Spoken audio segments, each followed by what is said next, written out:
행여나 집에 가라고 할까봐 미국이 친구하자는데 감히 그럴 수 없다는 그들. 뭐지? 도대체 뭐지?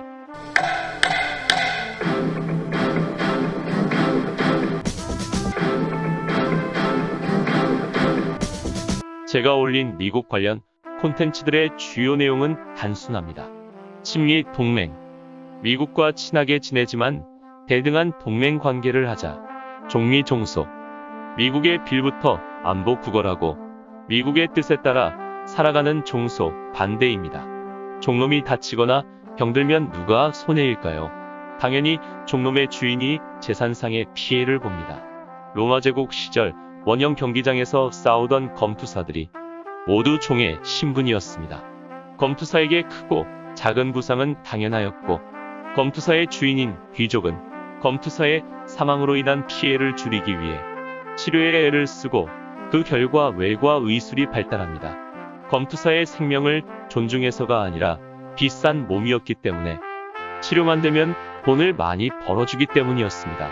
검투사가 친구라면 이렇게 했겠죠. 이제 그만하면 좋겠다. 그러다 몸 다 버리고 너무 위험해. 라고 말이죠. 신분이 종인 검투사였기에 치료 후 검투사는 다시 싸워야 했습니다. 본인이 선택하는 것이 아니라 주인이 검투장에 보내는 것입니다. 바로 주인인 귀족이 그 싸움으로 돈을 벌고 즐기기 때문입니다. 그 검투사가 치료해 주어 고맙다고 해야 하나요?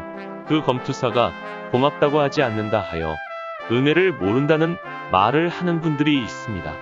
더구나 그 사람은 검투사가 되고 싶지도 않았고 힘에 눌려 억지로 검투사가 된 사람이었는데 그렇습니다. 6.25 민족전쟁이 휴전한 지도 68년이 되었습니다.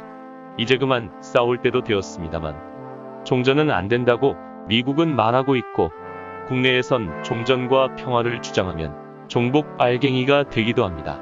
한국은 2021년 현재까지 전시작전권 즉 전쟁 상황에서 군권민을 통제할 실질적인 권한이 없습니다. 미국의 통제를 받습니다. 1905년 이후 1948년 8월부터 1950년 6월까지 22개월을 제하고 무려 113년 동안 한국의 군권이 실질적으로 외세에 있는 것입니다. 조선시대 최고의 성군이셨던 세종대왕께서 임기 초반에 사실상 무늬만 왕인 시절이 있었습니다. 이유는 아버지 태종이 군권 이양을 하지 않아서입니다. 힘없는 왕에게 충성하기보다 힘있는 상황에게 대신들이 나라의 현안을 구했고 대신들은 태종에게 지시를 받았고 세종대왕께서는 그런 대신들의 장계를 거부하지 못했습니다.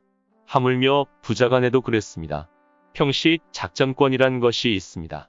전쟁이 아닌 평시에 군대를 통제하는 국군 통수권을 의미합니다.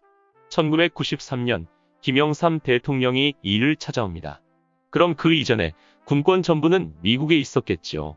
계엄을 선포해 군을 움직이든 광주로가 5.18 민주화 운동을 진압하든 전두환과 노태우가 휴전선 병력을 빼내 반란을 일으키든 어쨌든 군이 움직이려면 미국의 승인이나 암묵적인 동조가 필요했습니다.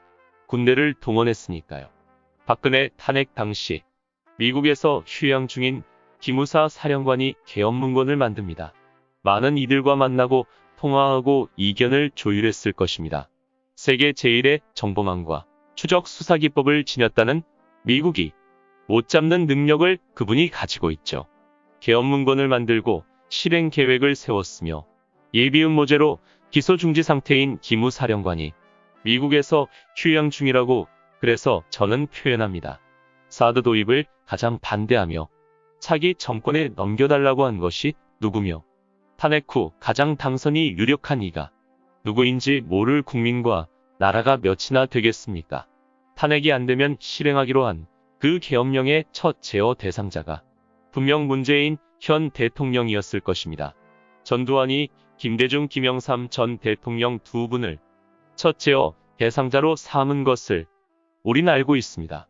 평시 전시 전자권을 모두 지닌 당시 미국은 김대중을 구하기 위해 힘쓰고 한국 군부가 자행하는 인권유린을 막자고 힘쓴 국가로만 어이없게 기억되고 있습니다.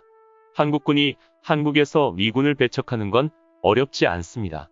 내일이라도 전시작전권을 회수한다고 선언하면 그만입니다. 아무리 주한미군의 무기 성능이 월등해도 군사로 한국과 한국에서 전투가 벌어지면 하루나 버티겠습니까?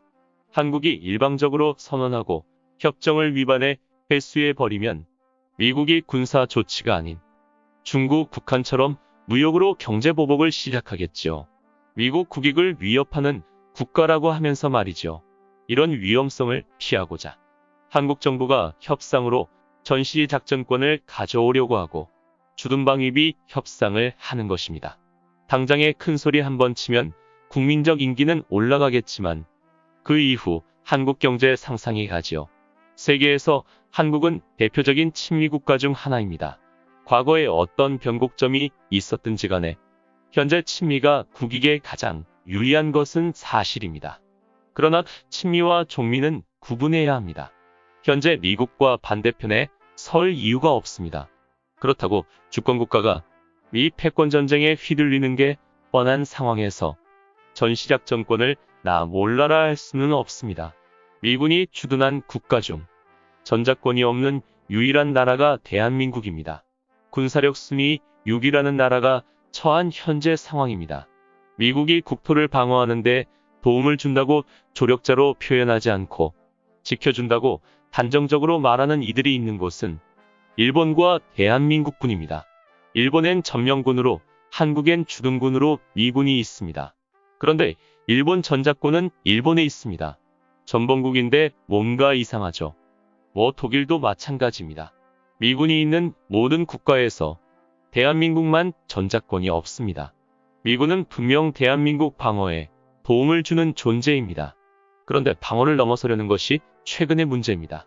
미국의 한국의 값어치는 단지 한국 방어만을 위한 목적이 아니라는 것을 알 것입니다. 사실 한국이 내쫓지만 않으면, 한국 정부가 반미로 돌아서지만 않으면 미군 주둔비 한 푼 주지 않아도 철수하지 않습니다. 미국이 한국에서 미군을 빼면 안 된다는 것을 경험했으니까요. 언제 했을까요? 6.25 전쟁 때. 자칫 조금만 늦었으면 일본이 매우 위험해질 뻔했습니다. 중국과 다투는 지금은 더욱 한국이 필요합니다. 공격력이 없는 일본 자체 방위력으로는 주일 미군만으로 북중러와 일본에서 싸운다. 버틴다는 것이 불가능하죠. 서에서 북으로, 동서로 길게 늘어선 일본을 방어하는 건 불가능합니다. 상륙을 막는 것도 불가능합니다. 그 불가능을 가능하게 만든 것이 지금의 주한미군입니다. 주한미군이 있는 한국 때문에 북중러는 일본을 치지 못합니다. 일본을 향하는 병력 뒤에 한국과 주한미군이 있으니까요. 일본을 치려면 한국을 먼저 쳐야 하는데 마찬가지로 북중러가 쉽게 한국을 치기 어렵습니다.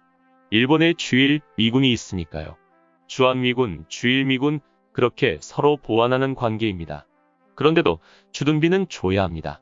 스스로 나가겠다면 어쩔 수 없지만 미국이 인도 태평양 패권을 포기하지 않는 한 일본을 지켜야 합니다. 일본을 쉽게 지키려면 반드시 한국이 필요합니다. 주한미군이 철수해도 한미동맹이 와해하지 않습니다. 한미동맹이 일본을 지키는데 실질적 효과가 있고 그럴 만큼 한국이 독자적으로도 군사 강국이니까요. 그런 이유로 한일 지소미아의 삼각공조에 미국이 그토록 목을 매는 것입니다. 한미동맹은 한국 국익에 들어맞습니다. 한국도 깰 이유가 없습니다. 주둔비는 미국의 명분이기 때문에 달라고 합니다. 일본 지키려 와 있다고 할 수 없으니 한국을 지킨다고 해야 하고 한국을 지키니 주둔비를 받아야 정치적 논리가 성립됩니다. 결국 인상해 주었지만 그 주둔비를 그래서 더 줄 수 없다고 문재인 정부에서 주장했던 것입니다. 종속이 아닌 친미가 이제 한국에 필요합니다. 친미 동맹. 미국과 친하게 지내지만 대등한 동맹 관계. 종미 종속. 미국의 빌부터 안보 구걸하고 미국 뜻에 따라 살아가는 수직 관계. 이 둘 차이는 엄청납니다. 한국인이 깨어나야 가능합니다. 반미를 하자는 것이 아닙니다. 친미 동맹. 미국과 친하게 지내지만 대등한 동맹 관계를 갖자는 것입니다. 그 첫걸음이 전작권 환수입니다. 자신이 주장하는 것이 친미인지 종미인지 확실히 아셨으면 합니다. 오늘 영상은 여기까지입니다. 고맙습니다.